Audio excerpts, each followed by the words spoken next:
हमारे व्यस्त जीवन में ईश्वर की आवाज। आज का मुद्दा बड़ा व्यवहारिक है। हिंसा कैसे रोकें?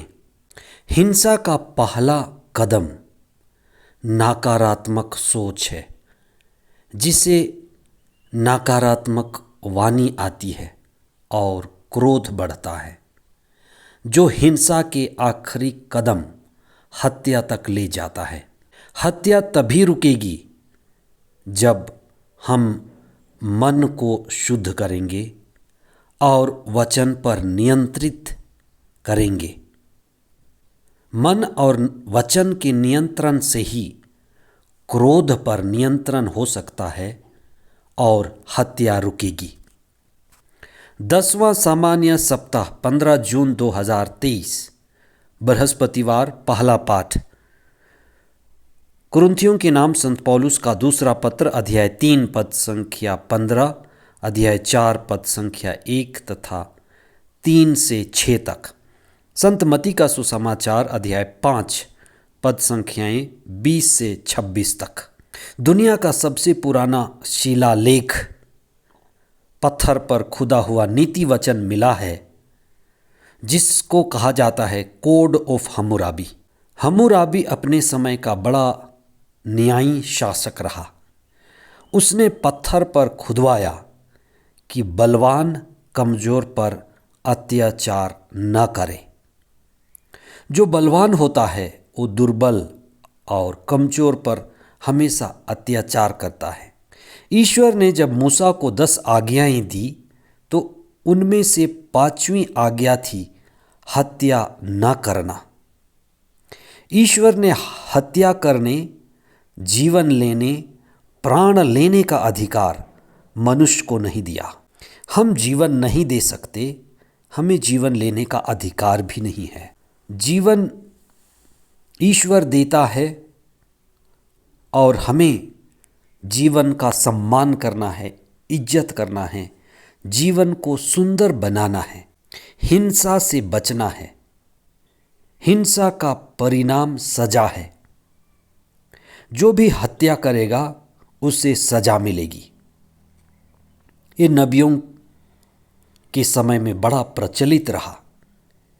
जब ईसा आए, ईसा की शिक्षा नई शिक्षा कही गई और ईसा का कहना था कि मैं संहिता रद्द करने नहीं, संहिता का पालन कराने आया हूँ। ईसा ने कहा कि तुमने पूर्वजों से चली आ रही ये बात सुनी है, उनकी शिक्षा ये कि हत्या मत करो, और इसके बारे में आपने सुना है। जहाँ जहाँ ईसा कहते हैं पर मैं तुमसे कहता हूँ, ये मैं तुमसे कहता हूँ दिव्य व्यक्तित्व है, ईगो एमी।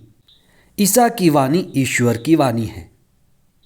ईसा की शिक्षा ईश्वर की शिक्षा है और इस शिक्षा में आत्मा है, पूर्णता की सच्चाई है और अनंत जीवन का संदेश है। इसीलिए ईसा कहते हैं कि मनुष्य को गलत नहीं सोचना है। गलत मन, गलत सोच से ही गलत वाणी निकलती है। हे मूर्ख, ये गलत वाणी है जिससे क्रोध बढ़ता है।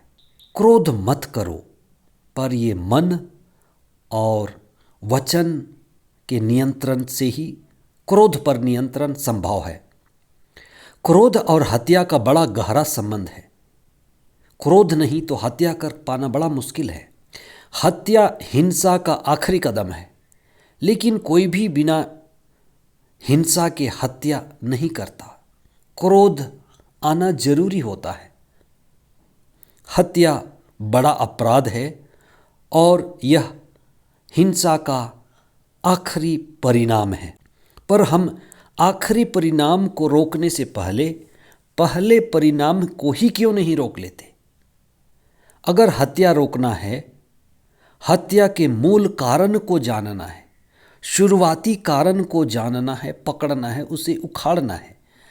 हत्या के बीज को रोकना जरूरी है और हत्या का बीज हिंसा से शुरू होती है और बढ़ती है, और हत्या का बीज हिंसा में छिपा हुआ है और हिंसा जो बीज है सबसे पहले पनपती है, शुरू होती है बुरे सोच से, नकारात्मक सोच से।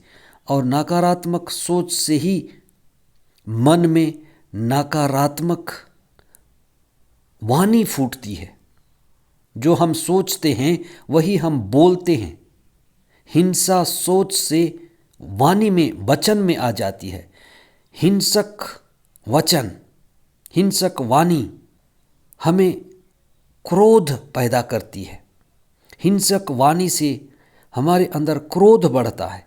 किसी को आप कहेंगे हे मूर्ख, रे मूर्ख, तो उसके अंदर क्रोध पैदा हो जाता है, गुस्सा को बढ़ावा मिलता है।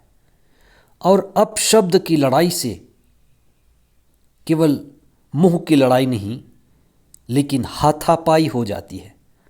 अतः हत्या को रोकना हो तो मन से ही रोकना आसान है। वाणी को रोकना जरूरी है। और मन और वाणी से व्यवहार में सुधार आता है।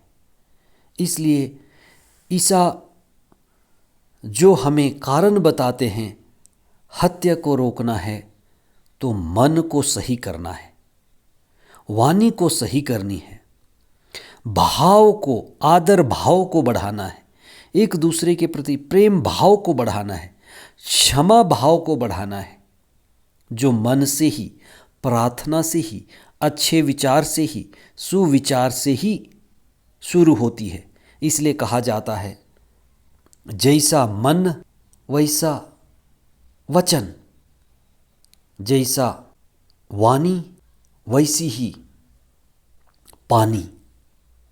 तो जैसे हम अपने मन में विचार रखते हैं, जैसे हम अपने वाणी पर नियंत्रण रखते हैं, तो हम क्रोध पर भी नियंत्रण रख सकते हैं और हत्या को रोकना आसान है।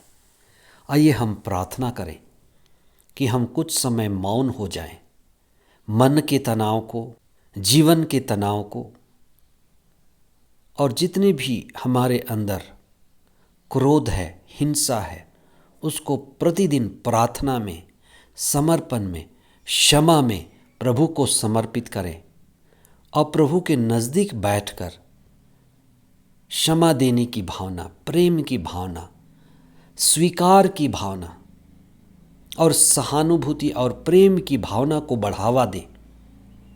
तभी हम जीवन में आगे बढ़ेंगे, जीवन को बढ़ावा देंगे। इसलिए हम जीवन देने वाले बने, जीवन लेने से बचें। आमीन।